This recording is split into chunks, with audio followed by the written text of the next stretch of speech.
بسم اللہ الرحمن الرحیم۔ السلام علیکم ناظرین، آج کی اس ویڈیو میں ہم جاننے والے ہیں حضرت یوسف علیہ السلام کا قصہ۔ تو ناظرین، پچھلی ویڈیو میں ہم نے یہ جانا تھا کہ کیسے آپ کے بھائیوں نے آپ کو ایک اندھیرے کنویں میں پھینک دیا تھا اور اللہ تعالیٰ نے آپ کو اس کنویں میں صحیح سلامت رکھا، اور ایک قافلہ آیا اور وہ آپ کو اس کنویں سے نکال کر لے گیا، اور اس قافلے نے آپ کو مصر کے بازار میں فروخت کر دیا۔ تو ناظرین، جن بھائیوں نے پچھلی ویڈیو نہیں دیکھی ان سے گزارش ہے کہ پچھلی ویڈیو بھی دیکھ لیں۔ تو ناظرین، آج کے اس ویڈیو میں ہم جاننے والے ہیں کہ جب عزیز مصر کی بیوی نے آپ کو برے کام کی دعوت دی تو اللہ تعالیٰ نے کس طرح سے آپ کی حفاظت فرمائی، اور آپ کس طرح سے جیل میں گئے اور کیسے دو قیدیوں کو ان کے خواب کی تعبیر بتائی۔ ناظرین، واقعہ کو پورا دیکھیے گا۔ واقعہ شروع کرتے ہیں۔ واقعہ شروع کرنے سے پہلے آپ سب سے چھوٹی سی گزارش ہے کہ جو بھائی چینل پر نئے ہیں وہ چینل کو سبسکرائب کر دیں، اور اگر ویڈیو اچھی لگے تو لائک، شیئر اور کمنٹ کرنا مت بھولیے گا۔ تو چلیے ویڈیو کو شروع کرتے ہیں۔ عزیز مصر اور اس کی بیوی۔ جب حضرت یوسف علیہ السلام غلام بن کر عزیز مصر کے گھر میں رہنے لگے تو انہوں نے اس کو بیٹے کی طرح پالا، اور حضرت یوسف علیہ السلام نے بھی نہایت ایمانداری اور فہم و فراست سے کام لیا۔ جب آپ جوانی کو پہنچے تو عزیز مصر کی بیوی آپ پر فرفتہ ہو گئی۔ آپ چونکہ نبی تھے، اللہ تعالیٰ کی حفاظت میں تھے، لہٰذا آپ نے کوئی توجہ نہ دی۔ ایک دن عزیز مصر کی بیوی نے آپ کو کمرہ میں بند کر دیا، دروازوں کو تالا لگا دیا اور گناہ کی دعوت دی، مگر آپ علیہ السلام نے فرمایا کہ اللہ دیکھ رہا ہے، اور ساتھ ہی دعا کی کہ یا اللہ مجھے گناہ سے بچا اور میری حفاظت فرما۔ عزیز مصر نے مجھے اچھا ٹھکانہ دیا، ظالم کبھی فلاح نہیں پاتے، میں ناشکرہ نہیں ہوں۔ اللہ تعالیٰ نے فرمایا، یوسف کو اس عورت نے بہکایا، دروازے بند کر لیے اور یوسف علیہ السلام کو اپنے پاس آنے کی دعوت دی۔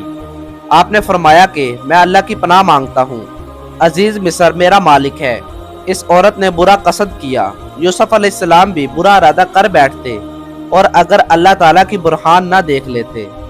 ہم نے یوسف علیہ السلام کو برائی سے دور رکھا کیونکہ وہ ہمارے مخلص بندوں میں تھا۔ برہان کی اقسام۔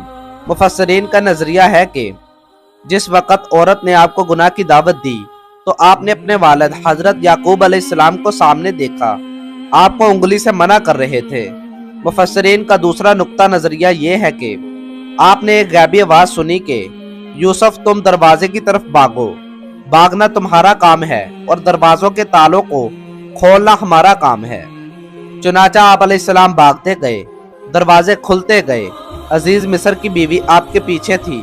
جب حضرت یوسف علیہ السلام آخری دروازہ کے قریب گئے تو عزیز مصر کی بیوی نے آپ علیہ السلام کی پچھلی طرف سے قمیض پکڑ لی جو پھٹ گئی، اور جب آخری دروازہ کھلا تو عزیز مصر سامنے کھڑا تھا، جس کو دیکھ کر عورت نے کہا کہ اس نے میری عزت لوٹنے کی کوشش کی ہے، اس کی سزا یہ ہے کہ اس کو قید کر دیا جائے یا کوئی سخت سزا دی جائے۔ اس کے الزام کے بعد حضرت یوسف علیہ السلام نے فرمایا، اس عورت نے مجھے گناہ کی دعوت دی تھی۔ عزیز مصر ابھی سوچ ہی رہے تھے کہ خاندان کے ایک فرد نے گواہی دی کہ یوسف علیہ السلام کی قمیض اگر آگے سے پھٹی ہوئی ہے تو یوسف علیہ السلام کا قصور ہے، اور اگر پیچھے سے پھٹی ہوئی ہے تو عورت کا قصور ہے۔ عزیز مصر نے جب قمیض کو دیکھا تو وہ پیچھے سے پھٹی ہوئی تھی۔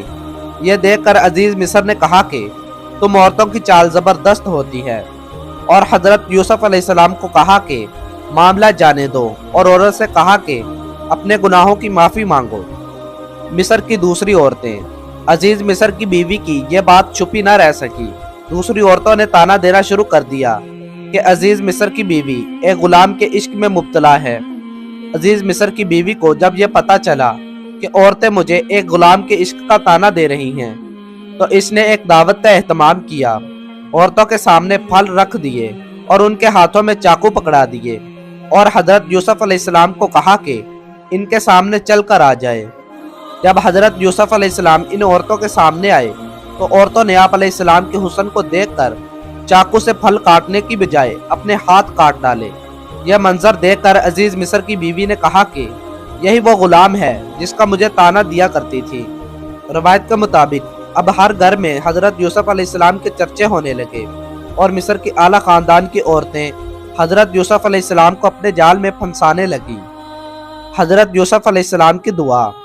حضرت یوسف علیہ السلام نے جب دیکھا کہ مصر کی عورتیں مجھے گناہ کی دعوت دے رہی ہیں تو آپ نے اللہ تعالیٰ سے دعا کی، اے میرے رب، جس کام کی طرف یہ عورتیں مجھے بلا رہی ہیں اس سے مجھے جیل جانا زیادہ پسند ہے۔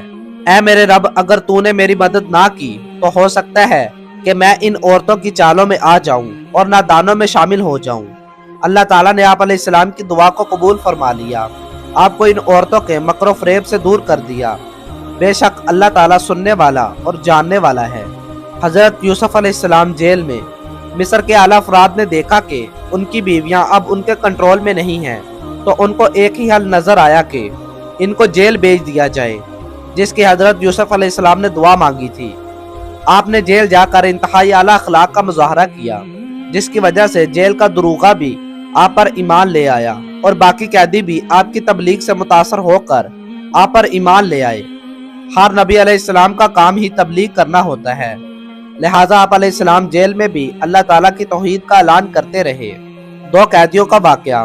حضرت یوسف علیہ السلام جب جیل گئے تو وہاں دو قیدی اور بھی تھے۔ ان میں ایک بادشاہ کو شراب پلانے پر مأمور تھا اور دوسرا بادشاہ کا نان بھائی تھا۔ ان دونوں قیدیوں نے خواب دیکھے اور حضرت یوسف علیہ السلام سے اس کی تعبیر پوچھی۔ ایک نے کہا کہ میں نے دیکھا کہ میں بادشاہ کو شراب پلا رہا ہوں۔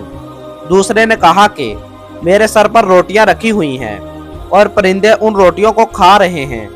خواب سن کر حضرت یوسف علیہ السلام نے فرمایا کہ قیدیوں کا کھانا آنے سے قبل ہی میں خواب کی تعبیر بتا دوں گا، مگر میری بات غور سے سنو۔ میرا دین یہ نہیں ہے جو ان مصریوں کا ہے۔ میں اپنے باپ یعقوب علیہ السلام، دادا اسحاق علیہ السلام اور پردادا ابراہیم علیہ السلام کے مذہب پر ہوں۔ میں ہرگز ایک اللہ کے سوا کسی اور کی عبادت نہیں کرتا۔ ایک اللہ کی عبادت بہت بڑی نعمت ہے، مگر لوگ کم ہی شکر ادا کرتے ہیں۔ اللہ تعالیٰ نے اس موقع پر یوں فرمایا کہ حضرت یوسف علیہ السلام نے قیدیوں سے کہا کہ ایک اللہ بہتر ہے جو زبردست بھی ہے، یا کئی خدا جن کی تم پوجا کرتے ہو اور ان کے تم نے نام رکھے ہوئے ہیں، وہ نہ تمہیں نفع دے سکتے ہیں نہ نقصان۔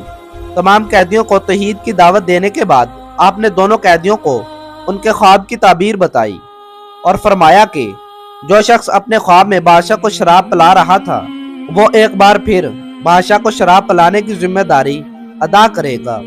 دوسرے قیدی کو فرمایا کہ جس نے اپنے سر پر روٹیاں رکھی تھی اور پرندے ان روٹیوں کو کھا رہے ہیں، تمہیں پھانسی لگے گی اور تمہارا سر جانور کھائیں گے۔ حضرت یوسف علیہ السلام نے اس قیدی کو جس نے رہا ہونا تھا فرمایا کہ تم اپنے بادشاہ کے پاس جا کر میرا ذکر کرنا۔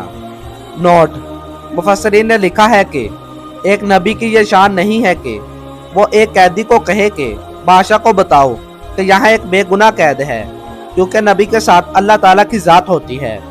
اللہ تعالیٰ ہی اس کی ذات کا محافظ ہوتا ہے۔ نبی کی تمام زندگی اللہ تعالیٰ کی مرضی کے تابع ہوتی ہے، لہٰذا اس قیدی کو شیطان نے بلا دیا اور اس نے بادشاہ سے حضرت یوسف علیہ السلام کا ذکر نہ کیا، کیونکہ حضرت یوسف علیہ السلام نے اللہ تعالیٰ پر بھروسہ کرنے کی بجائے قیدی اور بادشاہ پر بھروسہ کیا۔ قیدی کے بھول جانے پر حضرت یوسف علیہ السلام قید میں ہی رہے جب تک اللہ تعالیٰ نے چاہا۔ تو ناظرین، اس سے آگے انشاءاللہ کل کی ویڈیو میں جانیں گے کہ بادشاہ نے کیا خواب دیکھا اور اس خواب کی حضرت یوسف علیہ السلام نے کیا تعبیر بتائی، اور کیسے حضرت یوسف علیہ السلام اس قید سے نکل کر وزیر بن گئے اور پھر بادشاہ بن گئے۔ ناظرین، واقعہ دل کو چھو جانے والا ہے، تو آپ سب سے گزارش ہے کہ جو بھائی چینل پر نئے ہیں وہ چینل کو سبسکرائب کر دیں، اور اگر ویڈیو اچھی لگی ہے تو لائک، شیئر اور کمنٹ کرنا مت بھولیے گا۔ جزاک اللہ۔ ملتے ہیں اگلی ویڈیو میں، تب تک کے لیے اللہ حافظ۔ دعاؤں میں یاد کیجیے گا اور اگلی ویڈیو کا انتظار کیجیے گا۔